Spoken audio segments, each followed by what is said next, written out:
బోధించడానికి చప్పట్లు కొడదాం.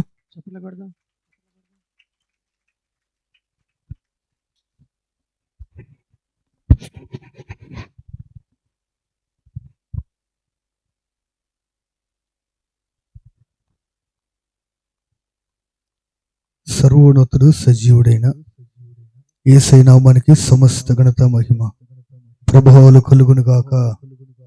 ఆమేన్. హల్లెలూయా. ఈ రాత్రికాల సమయంలో ఈ స్థలంలోనికి నన్ను తీసుకొచ్చిన యేసయ్యకే సమస్త ఘనత మహిమ ప్రభావాలు కలుగును గాక. అలాగే నన్ను ప్రేమతో ఆహ్వానించిన దైవ సేవకులు నెహెమ్యా అన్నకి, అలాగే రూతక్కకి ప్రత్యేక వందనాలు. అలాగే నాతో పాటు మరి మీ మధ్యకు వచ్చిన దైవ సేవకులు ఎబెనేజర్ కూడా సేవకులు ప్రత్యేక వందనాలు. అలాగే మీ అందరికి కూడా వందనాలు, అందరికి వందనాలు. దేవుడు మిమ్మల్ని, మీ కుటుంబాలని అన్ని అనుభవాలు తండ్రి దీవించి ఆశీర్వదించును గాక. హల్లెలూయా. చాలా గట్టిగా చెప్పారు. యేసయ్యకి మహిమ కలుగును గాక. దేవుని యొక్క మహాకృపను బట్టి 2019 సంవత్సరం అనుకోండి ఇక్కడికి వచ్చింది. 2019 సంవత్సరం వరకు మరి నెహెమ్యా కుటుంబం అంతా కూడా యేసయ్య సన్నిధి సంఘములో, మినిస్ట్రీలో విశ్వాసులు కొనసాగించబడ్డారు. చాలా నమ్మకముగా, యథార్థంగా ప్రతి విషయంలో కూడా, పరిచర్యలో కూడా వారు ఇంటి మొత్తం కూడా ఒక సమయంలో అయితే వాళ్ళకి తినటానికి తిండి కూడా లేదు, ఇంట్లో రైస్ కూడా లేవు, కనీసం రేషన్లో ఉన్న రైస్ కూడా లేవు. అలాంటి సమయంలో కూడా మందిరం పని జరుగుతుంటే కందుకూరులో కుటుంబం అంతా కూడా మందిరం పని అంతా అయిపోయేంత వరకు నమ్మకముగా మందిరం పని, అలాగే పక్కన రూములు కట్టేటప్పుడు కూడా మరి అన్ని విధాలు చాలా కష్టపడ్డారు పరిచర్యలు. దేవుడి కష్టానికి తగినట్లుగా ఈ కలవల ప్రాంతంలో పరిచర్యని అన్ని అనుభవాలు తండ్రి ఆశీర్వదించి వృద్ధిపరచునుగాక, అభివృద్ధి చేయునుగాక. ఆమేన్. దేవుని వాక్యంలోకి వెళ్దాం.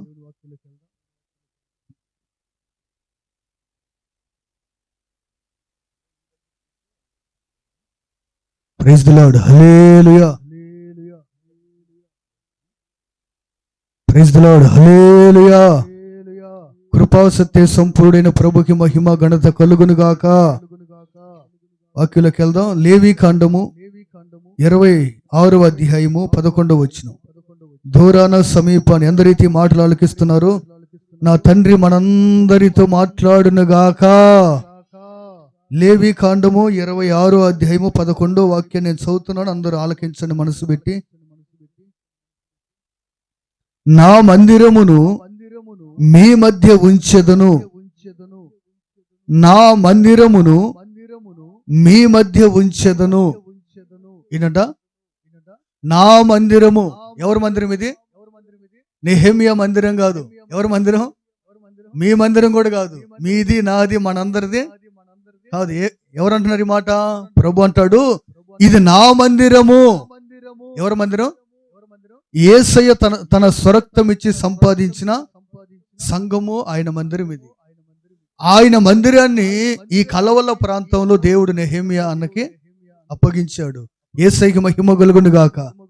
నా ప్రియమైన సహోదరి సహోదరులారా, 2వ దినవృత్తాంతాల గ్రంథము 7వ అధ్యాయం 6వ వాక్యం కూడా చూడండి. దినవృత్తాంతాల 2వ గ్రంథము 7వ అధ్యాయం 6వ వాక్యం చదువుకుందాం. చదవాలి. దినవృత్తాంతాల 2వ గ్రంథము 7వ అధ్యాయం 6వ వాక్యం. రాజును జనులందరూ కూడి దేవుని మందిరమును ప్రతిష్ఠ చేసిరి. యేసయ్యకి మహిమ కలుగును గాక. దేవుడు అప్పగించిన ఈ మందిరమును కూడా ఇప్పుడు మనం కూడా ఏం చేసాం? ఇప్పుడు మందిరాన్ని ప్రతిష్ఠించాం ప్రభుకి. ఆనాడు సొలొమోను రాజు, యాజకులు, ప్రజలు కలిసి ఈ రాత్రి మన రారాజైన యేసయ్య, తన దాసులు, విశ్వాసులు అందరూ కలిసి కూడా యెహోవా నా కాపురని మందిరాన్ని ప్రతిష్ఠించాం. యేసయ్యకి మహిమ కలుగును గాక. ఈ మందిరం మీద తన మహిమ మేఘాన్ని ప్రభు నిలుపును గాక. నా ప్రియమైన సహోదరి సహోదరులారా, ప్రభు అంటాడు, నా మందిరమును మీ మధ్య ఉంచెదను. మీ మధ్య నా మందిరం ఉన్నది. ఈ కలవల్ల గ్రామములో, ఈ ప్రాంతములో దేవుడు యెహోవా నా కాపరనే మందిరమును ఏర్పాటు చేశాడు. మీరు అనుకోవచ్చు, ఇప్పటికే 2-3 ఉన్నాయి కదా, ఎందుకయ్యా మరలా ఇదని. ప్రభు అంటాడు, మీరు వాక్యపు లోతుల్లోనికి వెళ్ళినట్లయితే ఎందుకు దేవుడు ఈ మందిరాన్ని ఇక్కడ ఏర్పాటు చేశాడు, వాక్యం అయిపోయే లోపు మీ అందరికి అర్థమైంది. దేవుడికి మహిమగలు గాక. ఏం చదువుతున్న ఈ రాత్రి మన ధ్యానాంశం అంటే, పరిశుద్ధాత్మ దేవుడు మన ముందు పెట్టిన అంశం ఏంటంటే, నా మందిరమును మీ మధ్య ఉంచెదను. ఎందుకయ్యా? ఒక డౌట్ మనకి. ఏంటిది అంశం చెప్పండి. నా మందిరమును మీ మధ్య ఉంచెదను అన్నాడు. మూలవాక్యం చదువుకున్నాం కదా, నా మందిరాన్ని మీ మధ్య ఉంచెదనని. ఎందుకు ఉంచాడు ఆయన? దేని కొరకు ఉంచాడు మన మధ్య? ఆయన మందిరాన్ని మన మధ్య ఎందుకు ఉంచాడు ప్రభు అంటే, ఒక 4 విషయాలు ఈ రాత్రి మనం ధ్యానం చేసుకొని ఈ మందిర ప్రతిష్ఠారాధనని ముగించుకుందాం. మొట్టమొదటి మాట, నెహెమ్యా గ్రంథం 10వ అధ్యాయం 39వ వాక్యం. మొదటి మాట, నా మందిరమును మీ మధ్య ఉంచెదను అన్నాడు కదా. ఎందుకు ప్రభువా నీ మందిరం మా మధ్య ఉంచావంటే, నెహెమ్యా 10వ అధ్యాయం 39వ వాక్యం చదవాలి త్వరగా. ఇశ్రాయేలు లేవీయులను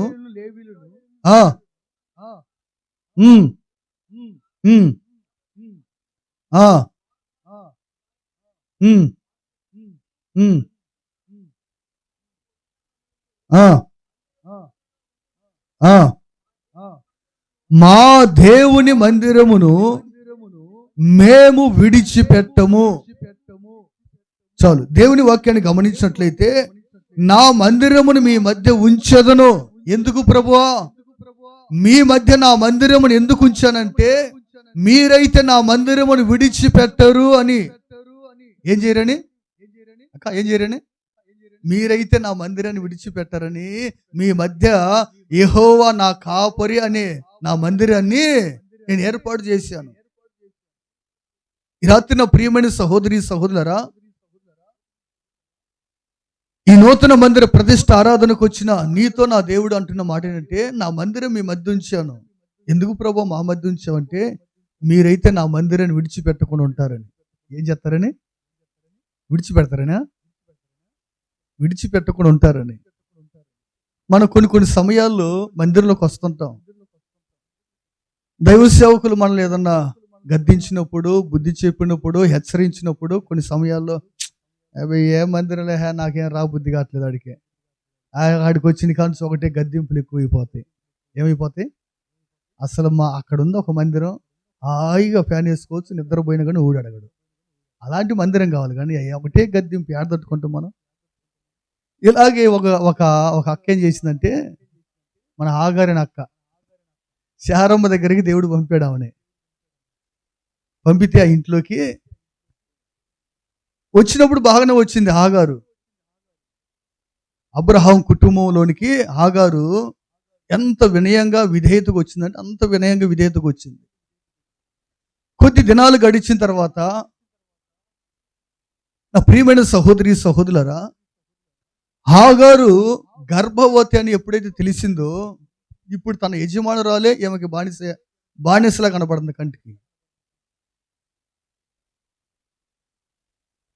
ఇక ఆమె చూపులు మారాయి, ఆమె ప్రవర్తన మారింది, ఆమె ఆలోచన అంతా మారిపోయింది. అప్పుడు ఏం చేసిందంటే శారమ్మ, ఓహో నేను కొంచెం బానిసలాగా చూడకుండా హాగారిని నాతో పాటు నా కుమార్తెగా, నా బిడ్డగా చూశానని నా మీద అతిశయిస్తుందని కొంచెం శ్రమ పెట్టడం ప్రారంభించింది, గద్దించడం ప్రారంభించింది. వెంటనే అబ్రహాముని విడిచిపెట్టి, ఆ ఇంటిని విడిచిపెట్టి ఏం చేసి హాగారు వెళ్ళిపోయింది. అంటే మీకు అర్థం కావడానికి మాట చెబుతాను. ఎందుకంటే మనం కూడా మందిరంకి వచ్చిన ప్రారంభంలో చాలా వినయంగా ఉంటాం, విధేయతగా ఉంటాం. పాస్టర్ గారు మోకరించమంటారు, కూర్చోమంటారా, నిలబడమంటారా, లేకపోతే ఏం చేయమంటారు అన్నట్టుగా ఎంత విధేయతో ఒక సంవత్సరం పాటు వచ్చామనుకోండి, కొద్దిగా పాట, కొద్దిగా ప్రార్థన వచ్చిందనుకోండి, ఇక మనకు మించిన వీరు లేరు. పాస్టర్ గారికి మనమే చెప్పేస్తాం. ఏంటి అయ్యగారు, ఏది ఇటే పెట్టారు దూరం, ఇటు పెట్టకూడదు ఇంకోటి అంటే మనమే చెప్పేస్తాం. ఏంటి సలహాలు. హాగారు కూడా అట్టే చేస్తుంది. అందుకని ఏం చేసింది శారమ్మ? చేయాల్సిన పద్ధతిలో కొన్ని చేసింది. అప్పుడు ఏం చేసింది అమ్మగారు? వదిలిపెట్టి వెళ్ళిపోయింది. అప్పుడు దేవుడు ఏమంటాడు చూడండి ఆ మాటకి. ఆదికాండం 16వ అధ్యాయం 6వ వచనం, 8వ వచనం, 9వ వచనం.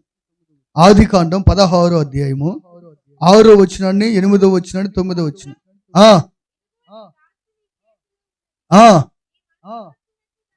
నీ మనస్సు వచ్చినట్లు దాన్ని చేయమని శారై దాన్ని శ్రమ పెట్టినందున ఏం చేసిందంట? పారిపోయిందంట. ఈరోజు ఈ రాత్రి నా ప్రియమైన సహోదరి సహోదరు, కొన్ని సమయాలు సందర్భాల్లో మనం కూడా ఏం చేస్తామంటే, దేవుడు మనకి ఇచ్చిన చక్కటి మందిరం ఇచ్చాడు. దేవుడు మనకి సేవకుడు మనల్ని ఏదైనా గద్దించినా మన క్షేమం కోసమే, ఏదైనా బుద్ధి చెప్పినా మన క్షేమం కోసమే. అలాగని దేవుడు ఇచ్చిన ఈ మందిరముని మీరు విడిచిపెట్టి వెళ్ళకూడదని దేవుడు మాట్లాడుతున్నాడు. హాగారు విడిచిపెట్టి వెళ్ళిపోయింది. తర్వాత దేవుడు ఏం మాట్లాడుతున్నాడు చూడండి హాగారుతో.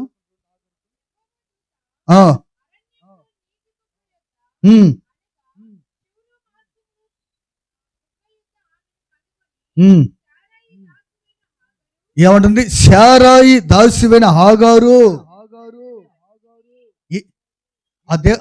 ఆ దూత ఏమని పిలుస్తుంది? శారాయి దాసివైన హాగారు.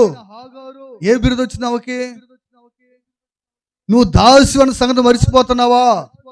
నువ్వు విశ్వాసి అన్న సంగతి మర్చిపోతున్నావా? సేవకులు నేను గద్దించినప్పుడు నీ మేలు కోసమే, నీ క్షేమము కోసమే, నీ ఆరోగ్యం కోసమే, ఆశీర్వాదము కోసమే. దానికోసం నువ్వు మందిరాన్ని విడిచిపెట్టవలసిన అవసరం లేదు. హాగారు విడిచిపెట్టి వెళ్ళిపోయింది అబ్రహాము కుటుంబాన్ని. కానీ సర్వోన్నతుడు చూస్తున్నాడు హాగారుని. హాగారుతో మాట్లాడుతున్నాడు. ఏమ్మా, ఎక్కడికి వచ్చావు? ఎందుకు విడిచిపెట్టావు నీ యజమాని కుటుంబాన్ని? ఎందుకు వదిలిపెట్టి వచ్చావు? చూడండి అన్నమాట. మరలా కంటిన్యూ. ఎక్కడి నుండి వచ్చేటివి?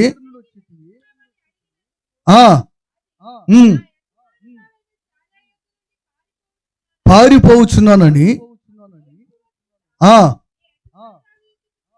నీ యజమానురాలు వద్దకు తిరిగి వెళ్ళి ఆమె చేతి కింద ఏం చేయాలి? నీవు అణిగి ఉండుము. యేసయ్యకి మహిమ కలుగును గాక. అలా దేవుని దూత ఎప్పుడైతే హాగారుతో మాట్లాడిందో, హాగారు ఎదురు తిరగకుండా పోయిందో, ఇప్పుడు నా ప్రియ సహోదరి సహోదరులరా, ఎంతగా హాగారు సంతానం దీవించబడిందంటే బహుగా సంతానం దీవించబడింది. దేవుడికి మహిమ కలుగును గాక.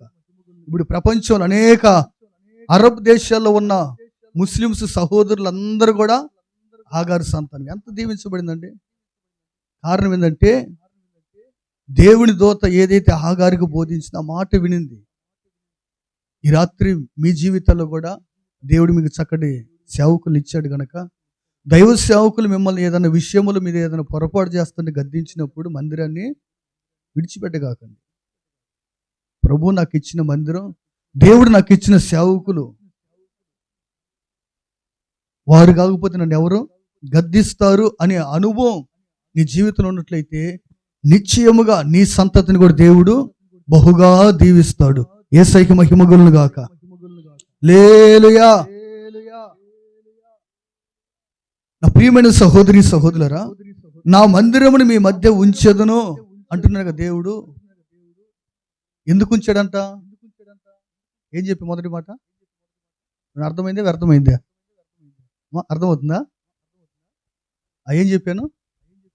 నా మందిరం మీ మధ్య ఉంచేదని అన్నాడు కదా. ఎందుకు ఉంచాడు ప్రభు అంటే, నా మందిరమును మీరు విడిచిపెట్టకుండా ఉండుటకు. ఎందుకంట? విడిచిపెట్టడానికి కాదు, విడిచిపెట్టకుండా ఆయన సన్నిధిలో మనం జీవించుదుముగాక. రెండో మాట కీర్తనలు 26:8. కీర్తనలు 26 అధ్యాయము 8వ వాక్యం.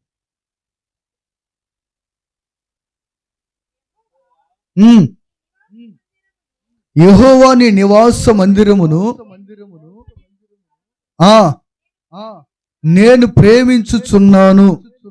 చాలండి. రెండోదిగా నా ప్రియ సహోదరి సహోదరులరా, నా మందిరమును మీ మధ్య ఎందుకు ఉంచాను అంటే మీరైతే నా మందిరమును ప్రేమిస్తారని. కలవల్ల గ్రామంలో ఉన్న ప్రజలు చాలా ప్రేమ కలిగిన వారని. ఎవరు మీరు అక్క అన్నలారు? ఎవరు మీరు?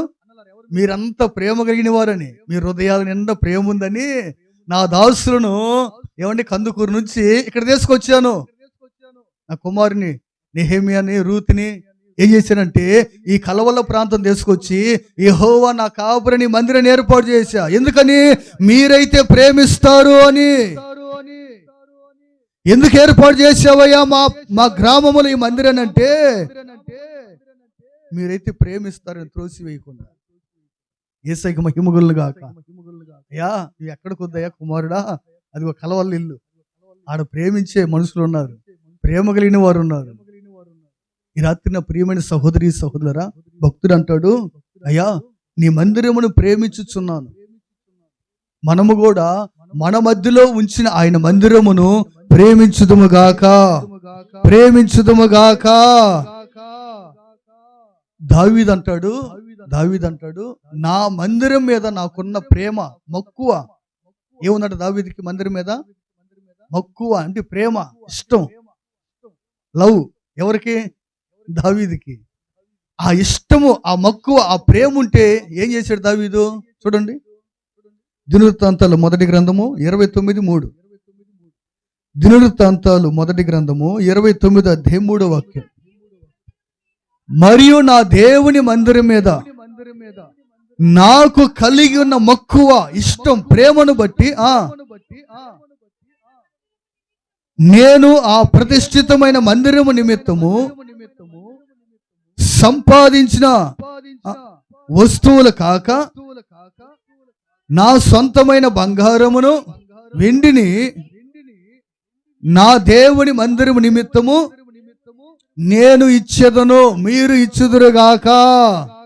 హల్లెలూయా. ఇప్పుడు నిజంగా మీకు మందిరం మీద ప్రేమ మక్కువ ఇష్టం ఉందని ఏం చేస్తారు మీరు? అక్క ఏం చేస్తారు?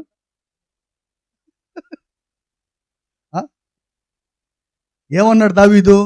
నా మందిరం మీద, నా దేవుని మందిరం మీద నాకున్న మక్కువ, ఇష్టం, ప్రేమ, అందును బట్టి నా దగ్గరున్న విలువైనది, అది వెండైన బంగారమైన ధనమైన, నా దేవుని మందిరము కొరకు నేను ఇచ్చేదను. ఈనాడు చాలా మంది మందిరానికి వస్తారు కానీ దేవునికి ఇవ్వడానికి ఇష్టపడలేరు. ఎందుకనంటే అంత ప్రేమ ఉండదు కదా.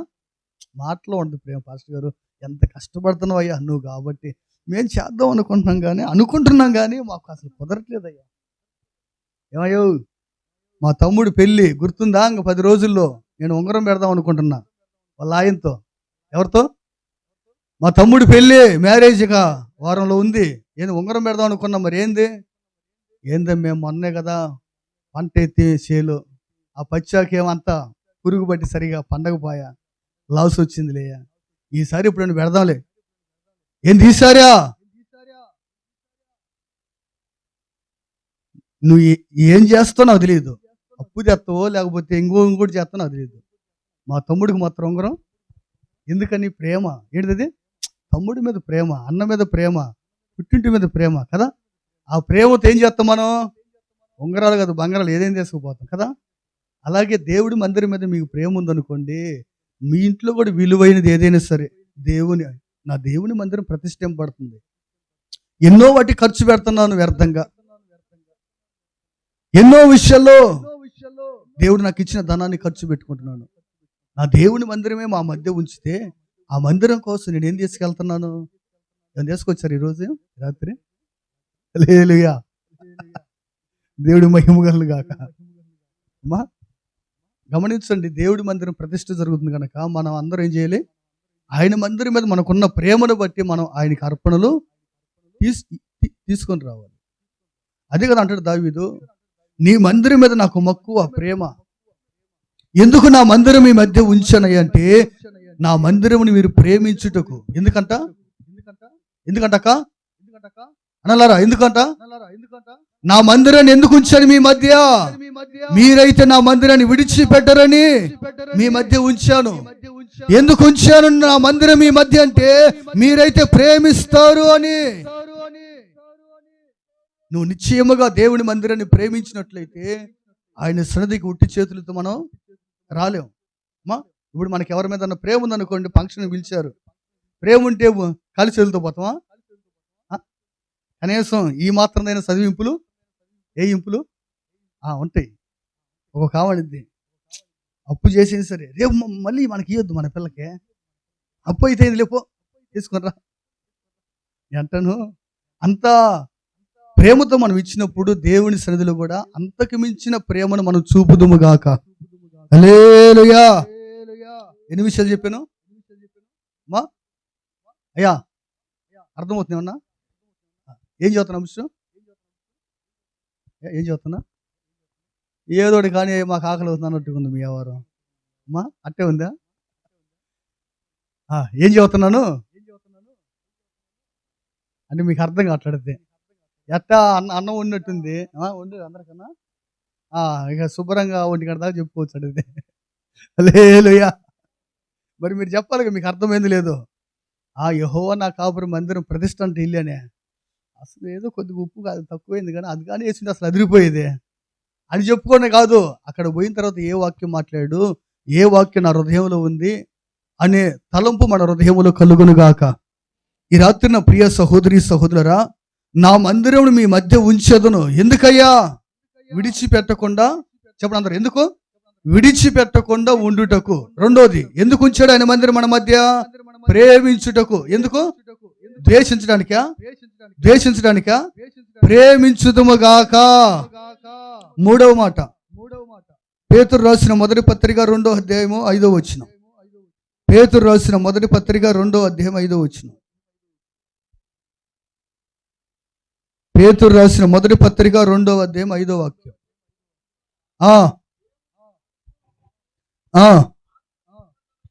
ఆత్మ సంబంధమైన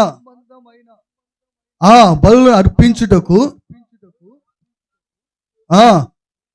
మీరును సజీవమైన రాళ్ల వలె ఉండి ఆత్మ సంబంధమైన మందిరముగా కట్టబడుచున్నారు. చప్పట్లు కొట్టి ప్రభుని కనపడతాం గట్టిగా. కొట్టు మనసారా. ప్రభుకే సమస్త ఘనత మహిమ కలుగును గాక. బోలో యేసు మహారాజుకే. ఎంత కమ్మగా చెప్పారండి. ఫస్ట్ ప్రైజ్ మనకి వద్దనుకుంటగా. ప్రభు అంటాడు, నా మందిరాన్ని మీ మధ్య ఎందుకు ఉంచానయ్యా, నా సేవకులు మీ మధ్య ఎందుకు పంపాను అంటే ఆత్మ సంబంధమైన మందిరాలుగా మీరు కట్టబడాలి అని. శరీర సంబంధమైన వారిని, శరీరానుసారంగా ఉన్న వారిని, శరీరానుసారంగా బ్రతికే వారిని, కుల కట్లతో మగ్గిపోతున్న వారిని, కుల ఆచారాలతో మగ్గిపోతున్న వారిని, కుల సంబంధమైన అనుభవాలతో, ఆచార సంబంధ అనుభవాలతో ఎందరైతే మగ్గిపోతున్నారో వారందరినీ నా తండ్రి ఆత్మ సంబంధమైన మందిరముగా కట్టుట కొరకై ఈ మందిరముని స్థలములో ఏర్పాటు చేశాడు. నా తండ్రికి మహిమ కలుగును గాక. ఎందుకయ్యా? ఇడే మందిరాలు లేక ఎక్కడ ఏర్పాటు చేశాడంటే ఒక్కొక్క రాయి అంటే ఒక్కొక్క వ్యక్తిని నా తండ్రి ఏం చేయాలంటే ఆత్మ సంబంధమైన మందిరముగా. ఏ మందిరం అవ్వాలి మీరు? ఈ లోకంలో సేవకులు సంఘాలు 3 రకాలు ఉంటాయి. ఎన్ని రకాలు ఉంటాయి? శరీర సంబంధమైన సేవకులు, లోక సంబంధమైన సేవకులు, ఆత్మ సంబంధమైన సేవకులు. శరీర సంబంధమైన సంఘాలు, లోక సంబంధమైన సంఘాలు, ఆత్మ సంబంధమైన సంఘాలు. శరీర సంబంధమైన విశ్వాసులు, లోక సంబంధమైన విశ్వాసులు, ఆత్మ సంబంధమైన 3 రకాలు. ఇప్పుడు ఇక్కడ ఏర్పాటు చేసిన మందిరం ఆత్మ సంబంధమైన. ఇది లోక సంబంధమైంది కాదు, శరీర సంబంధమైంది కాదు. ఇది యేసయ్యకి మహిమగలుగును గాక. ఉన్నవన్నీ అమ్ముకొని చేసే పరిచయం ఇది. ఇక్కడ ఎవరో దొరలు ఇవ్వలా. ఏమి ఇవ్వలా? తెల్ల దొరలు లేరు, ఎర్ర దొరలు లేరు, మనకి పచ్చ దొరలు. అంతకంటే అంత నల్ల దొరలే. మీరే యేసయ్యకి మహిమగలుగును గాక. నల్ల దొరలు ఇచ్చిన దాంతో ఇది కట్టింది. హల్లెలూయా. మనకి ఏ దొరలు లేరు. ఇప్పుడు ఈ రాత్రి నా ప్రియమైన సహోదరి సహోదరా, మిమ్మల్ని అందరినీ ఆత్మ సంబంధం కట్టాలి. ఎందుకంటే శరీర సంబంధంగా మీరు ఉంటే మీరు దేవుడికి విరోధంగా మారుతారు. శరీరానుసారమైన మనసు దేవునికి లోబడదంట. ఉందా మాట బైబిల్లో? చూడండి ఎక్కడుందో. రోమపత్రిక 8వ అధ్యాయం 7వ వాక్యం చూడండి. రోమపత్రిక 8వ అధ్యాయం 7వ వాక్యం. శరీరానుసారమైన మనసు దేవునికి విరోధమైనది, అది దేవుని ధర్మశాస్త్రమునకు లోబడదు, ఏ మాత్రమును లోబడనేరదు. తలపైకి తాలకించిన వాక్యాన్ని, శరీరానుసారమైన మనస్సు అంట దేవుని వాక్యానికి ఏం చేయదంటది? లోబడదు. ఇప్పుడు మీరు శరీరానుసారంగా ఉంటే, శరీరానుసారమైన విశ్వాసులుగా ఉంటే, లోక సంబంధమైన విశ్వాసులుగా ఉంటే, మీరు దేవుని మాటకి, దేవుని ఆజ్ఞకి, దేవుని ఉపదేశానికి మీరు లోబడలేరు. అందుకని ఒక్కొక్క రాయిని ఎలాగైతే శిల్పకారుడు మలుస్తూ ఉంటాడో, అలాగే ఆత్మ సంబంధమైన మందిరములో యాజకులు సేవకులు చేసే పని అంటే ఒక్కొక్క విశ్వాసిని ఏం చేస్తారమ్మా? శరీర సంబంధమైన అనుభవం నుంచి ఆత్మ సంబంధమైన అనుభవంలోనికి నడిపించడానికి ఎంతో ప్రయత్నం చేస్తుంటారు. అప్పుడు కొన్ని సార్లు ఆత్మ సంబంధమైన అనుభవంలోనికి రావాలంటే నొప్పి కూడా తగిలిద్ది. ఇప్పుడు ముడి రాయి ఉంది, దానికి ఒక రూపం రావాలంటే ఏం చేయాలి? సుత్తి ఆడాలిగా, సుత్తి ఆడాలి, ఊలి ఆడాలి. నన్ను కొడితేనే ఒప్పుకోనంటే కుదిరిద్దా? రూపం వచ్చిద్దా? రూపం రాదు. రూపం రావాలంటే ఏం చేయాలి? చక్కగా అప్పగించుకోవాలి. ఏం చేయాలి? ఎటు కొడితే అటు అప్పగించుకోవాలి శుభ్రంగా, అప్పుడు రూపం వచ్చింది. విశ్వాసులు కూడా నువ్వు ఆత్మ సంబంధమైన విశ్వాసిగా నువ్వు ఉండాలంటే నువ్వు సేవకులకు అప్పగించుకొని బ్రతకాలి. దేవుడికి మహిమ కలుగును గాక. ఎవరికి అప్పగించాలి? నీ జీవితాన్ని దేవుడు నీకు ఇచ్చిన సేవకులు దేవుడు నీకు అప్పగించాడు. ఆత్మ సంబంధమైన సేవకులు ఇచ్చాడు, శరీరానుసారమైన సేవకులు కాదు. ఎందుకంటే మా పెంపకం కూడా అలాంటి పెంపకం కాదు. మేము ఆత్మ సంబంధంగానే ఉన్నాం, మా దగ్గర ఉన్న వారిని కూడా ఆత్మ సంబంధంగానే పెంచాం కనుకనే ఈ రాత్రి నా ప్రియ సహోదరి సహోదరురా, ఇంత వైభవంగా దేవుడు ఈ మందిరాన్ని ప్రతిష్ఠింపజేశాడు. చదువు అక్షరం ఒక రాని వ్యక్తి అయినా ఏమవుతుంది? డిగ్రీ చేయలే ఆయన, ఈ జైలు ఇంకా డీ జైలా, ఏ జైలా, హల్లెలూయా, అంత యేసయ్య ఆయనకి అక్షరం జ్ఞానం అంతా. మరి అలాంటి వ్యక్తిని దేవుడు తీసుకొచ్చి మీ ప్రాంతంలో పెట్టాడంటే ఆత్మ సంబంధమైన మందిరాలుగా మీరు కట్టబడాలనే దేవుడు తన దాసులను ఇక్కడికి తీసుకొచ్చాడు. ఈరోజు చాలా మంది శరీరానుసారంగా ఉంటున్నారండి. శరీరానుసారంగా లోకానుసారంగా ఉన్న విశ్వాసులైన సేవకులైన సంఘమైన ఎత్తబడదు.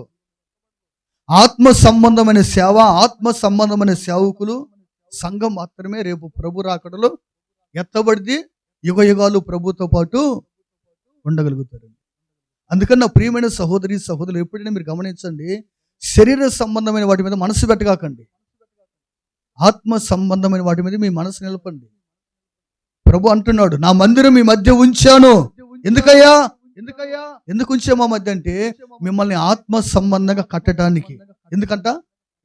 ఎందుకంటే మిమ్మల్ని ఆత్మ సంబంధమైన ఆలయాలుగా కట్టాలి. ఎందుకంటే దేవుడు మీలో నివసించాలి, మనలో నివసించాలి. మన దేహమే దేవుడికి ఆలయము. ఈ దేహము ఏ విధంగా కట్టబడాలి? శరీర సంబంధం కాదు, లోక సంబంధంగా కాదు, ఆత్మ సంబంధంగా కట్టబడాలి ఈ శరీరం. అప్పుడు నా ప్రియమైన సహోదరి సహోదరురా, మన జీవితం దీవెనకరంగా మార్చబడింది. యేసయ్యకి మహిమ కలుగును గాక. హల్లెలూయా. చెప్పండి చదివితే హల్లెలూయా. మా ఆసక్తి ఉందా లేకపోతే అయిపోయిందంట? ఇంట్రెస్ట్ ఆసక్తి ఉందిగా? అంటే నా మనసు పెట్టి ఒక మాట చెప్పి ముగిచ్చేస్తా. ఎన్ని విషయాలు చెప్పాను? ఏంటి మొదటి మాట? అమ్మా, అంశం ఏంటిది? ఏం చదువుతున్న అంశం ఏంటిది? నా మందిరమును మీ మధ్య ఉంచెదను. మీ మధ్య ఉంచాను నా మందిరం. ఈ కలవల్ల గ్రామంలో నా మందిరాన్ని ఉంచాను. ఎందుకు ప్రభువా? ఒక సందేహం, నీకు డౌట్, దానికి జవాబు చదువుతున్నా. ఏం చదువుతున్నా? జవాబు చదువుతున్నా. ప్రశ్నకి జవాబు. ఎందుకు మా మధ్య మందిరాన్ని నువ్వు ఉంచావు అంటే, మొదటిగా ఉంటాడు విడిచిపెట్టకుండా ఉండుటకు. రెండోది ప్రేమించుటకు. ఎందుకంట? ద్వేషించడానికి కాదు, ప్రేమించడానికి. మూడవది ఆత్మ సంబంధమైన మందిరములుగా మిమ్మల్ని కట్టడానికి ఎలాగా? శరీర సంబంధమైన వారిగా కాదు, భూ సంబంధమైన వారిగా కాదు, పర సంబంధమైన వారిగా, పరమ తండ్రికి వారసులుగా మారటానికి ఆత్మ సంబంధమైన మందిరాలుగా ఒక్కొక్కరిని పరిశుద్ధాత్మ దేవుడు కట్టునుగాక. ఆత్మ సంబంధంగా మిమ్మల్ని కట్టగలిగిన కృప అభిషేకము తన దాసులకి దేవుడు దయచేయునుగాక. అటు వాక్శుద్ధిని దయచేయునుగాక. రాత్రిన ప్రియమైన సహోదరి సహోదరులారా, మీరు ఆత్మ సంబంధంగా కట్టబడ్డారనుకోండి, మీలోనే పరిశుద్ధాత్మ దేవుడు నివాసము చేస్తాడు. మీలోనే మీ హృదయములోనే నిత్యము నివాసం చేస్తాడు ఆయన. ఎప్పుడు? మనం ఆత్మ సంబంధంగా కట్టబడితే. ఆత్మ సంబంధం కాకుండా లోక సంబంధంగా, శరీర సంబంధంగా ఆడికి పోతే పదవులు ఎత్తారు, ఆడికి పోతే పెత్తనాలు ఎత్తారు. నేను ముందు పోయిన వెనకపోయిన పాట నేను పాడితేనే పాదిరి గారు వాక్యం చెప్పేది. ఏమనుకున్నా మరి నేనంటే కానీ నువ్వు పోవటం డైరెక్ట్ గాడికి లూసిఫర్ ఏది నువ్వు కూడా ఎక్కడ ఉన్నట్రా మన ఇద్దరు ఎక్కడ ఏం చేస్తాం మరి? భూలోకం మీద చెప్పాడు మా పాస్టర్ గారు. 1కి 16 సార్లు చెప్పాడు, అమ్మ ఆత్మ సంబంధంగా ఉండాలి కానీ ఏం చేస్తావు ఇంటి కాదు వెనకైనా నా బతికి అడిగి వచ్చింది. ఇక ఆడికి పోయిన తర్వాత వద్దమ్మా సరిపోయింది వేడి అన్నా కానీ కుదరదు. అక్కడ ఏడుతుంది మంటేస్తానే ఉంటారు. ఇప్పుడు ఇక్కడ అనుకో సరిపోయిన కాడికి మనం సెలిమంట వేసుకొని పక్కకు పోవచ్చు. ఆడది కాదు, ఒకసారి అడిగి పోయి అనుకోండి అగ్ని ఆరదు. చెప్పండి, అగ్ని ఆరదు. ఇక వద్దన్నా కానీ ఆపేవాళ్ళు లేరు. అందుకే భూమి మీద ఉన్నప్పుడే నా ప్రియ సహోదరి సహోదరు, మీరు ఎలా కట్టబడుతున్నారో ఆలోచించి ఆత్మ సంబంధంగా మీరు కట్టబడుదురుగాక. ఆత్మ సంబంధమైన మందిరాలుగా పరిశుద్ధాత్మదుడు ఒక్కొక్కరిని కట్టునుగాక. ఆమేన్. 4వ మాట కీర్తనలు 92:13. కీర్తనలు 92:13 వాక్యం. యెహోవా మందిరములో నాటబడిన వారై వారు మన దేవుని ఆవరణములో వర్ధిల్లుదురు. చాలండి. 4వది నా ప్రియ సహోదరి సహోదరా, నా దేవుని మందిరం మీ మధ్య ఎందుకు ఉంచాడయ్యా ఆయన అంటే, ఆయన మందిరములు మిమ్మల్ని నాటి వర్ధిల్ల చేయటానికి. ఎందుకంట? నాటబడిన వారిమై. నాటబడకపోతే వర్ధిల్లం. మనం నాటబడితేనే. ఇప్పుడు మీరు గమనించండి, ఒక మొక్కను తీసుకొచ్చి ఇక్కడ నాటి అక్క నాటి అని ఒక 4 సార్లు ఏమైపోయిందా చెట్టు? బాగా పెరిగిద్దా? అలాగే మీ జీవితాలు కూడా దేవుడు మీకు ఒక ఆత్మ సంబంధమైన మందిరాన్ని ఇచ్చాడు. ఈ మందిరములో మీ కుటుంబాలు మీరు నాటబడుదురుగాక. నా తండ్రి నాటునుగాక. ఆమేన్. మనం ఈ మందిరంలో నాటబడినప్పుడే మన జీవితాలు ఏమవుతాయంట? వర్ధిల్లుతాయి. ఏమవుతాయంట? వర్ధిల్లుతాయి. నాటబడకపోతే మనం వర్ధిల్లేమండి. అందుకని ఈ రాత్రి నా ప్రియ సహోదరులారా, ఏదో వచ్చాం చూసాం వెళ్ళిపోయాం కాకుండా, నా తండ్రి మిమ్మల్ని అందరినీ కూడా నాటునుగాక. ఎంతవరకు? కొద్ది రోజుల మన పోకడ వరకు, ప్రభు రాకడ వరకు ఏమో మనం మందిరంలో నాటబడాలి. చూడండి, అదే కీర్తనలు 52:8 కూడా చూడండి. అదే మాట గురించి అక్కడ రాయబడి ఉంటుంది. కీర్తనలు 52:8 కూడా చదువుకుందాం. నేనైతే దేవుని మందిరములో పచ్చని ఒలీవ చెట్టు వలె ఉన్నాను. చాలు. ఏమంటాడు భక్తుడు? నేనైతే దేవుని మందిరంలో పచ్చని ఎలాగొనంట? ఒలీవ చెట్టు వలె. మన జీవితంలో కూడా ఆయన మందిరములో పచ్చని మొక్క వలె నాటబడి మోవేయబడి వర్ధిల్లుదుముగాక. ఆమేన్. మనిషి వర్ధిల్లటానికి ఎన్నో ప్రయత్నాలు చేస్తున్నారు, ఎన్నో తిప్పలు పడుతున్నారు. నా ప్రియ సహోదరి సహోదరులారా, నీవు ఆయన మందిరములో ఆత్మ సంబంధమైన మందిరంలో నువ్వు నాటబడితే తప్పనిసరిగా నీవు నీ కుటుంబం ఏమవుతారంటమ్మా? వర్ధిల్లుతూ ఉంటాం. మన కష్టాన్ని బట్టి, మన జ్ఞానాన్ని బట్టి, మన బలాన్ని బట్టి వర్ధిల్లేదానికంటే దేవుని మందిరంలో నాటబడి దేవుని ద్వారా వర్ధిల్లుట, అది మనకి శాశ్వత కాలం నిలిచి ఉంటుంది. ఈ రాత్రి నా ప్రభు మనలందరినీ వర్ధిల్ల చేయడానికే, మనలందరినీ ఆత్మ సంబంధమైన మందిరాలుగా కట్టడానికే ఆ పరలోకం నుండి భూమికి ప్రభు దిగి వచ్చాడు. ఆయన ప్రాణం మన కోసం పెట్టాడు. ఆయన రక్తం మన కోసం చిందించాడు. ఎందుకని? మనలో శరీరానుసారమైన మనసు ఉండకూడదని, మనం ఆత్మ సంబంధమైన ఆలయాలు కట్టబడాలని, ఆయన మందిరం నాటబడి వర్ధిల్లాలి అని ప్రభు ఆశపడుతున్నాడు. ఈ రాత్రి నా ప్రియమైన సహోదరి సహోదరులారా, నీ హృదయంలో నీ తలంపుల్లో ఒకవేళ అస్థిరమైన మనసు ఉంటే నా తండ్రి రాత్రి మిమ్మల్ని స్థిరపరుచునుగాక, నాటునుగాక. ఆమేన్. దేవుడు అప్పగించిన ఆత్మ సంబంధమైన మందిరాన్ని సేవకులను విడిచిపెట్టగాకండి. ఏం చేయకండి? విడిచిపెట్టగాకండి. ప్రభు మీకు ఇచ్చాడు ఆత్మ సంబంధమైన సేవకులు. కొంచెం ఆలస్యమైన దేవుడు ఒక ఉన్నతమైన ఉపదేశం కలిగిన సహవాసాన్ని ఇచ్చాడు కనుక ఈ సహవాసములో మీరు నాటబడిన వారై ఇంకా అనేక ఆత్మలను సన్నిధికి నడిపించుదురుగాక, నడిపించే కృప దయచేయునుగాక. ఆమేన్. ఈ రాత్రి నా ప్రియమైన సహోదరి సహోదరా, ఇంకా ఎవరైనా రక్షణ పొందని వారు ఉంటే, మారు మనసు పొందని వారు ఉంటే, నేడే రక్షణ దినము గనక ప్రభు ఈ రాత్రి ఈ మందిరమును ఎలాగైతే నూతనంగా ప్రతిష్ఠించాడో మీ అందరి మనసుల హృదయాలు నూతన పరుచునుగాక. ప్రతి పాపము నుంచి, రోగము నుంచి, శాపము నుంచి నా తండ్రి విడిపించునుగాక.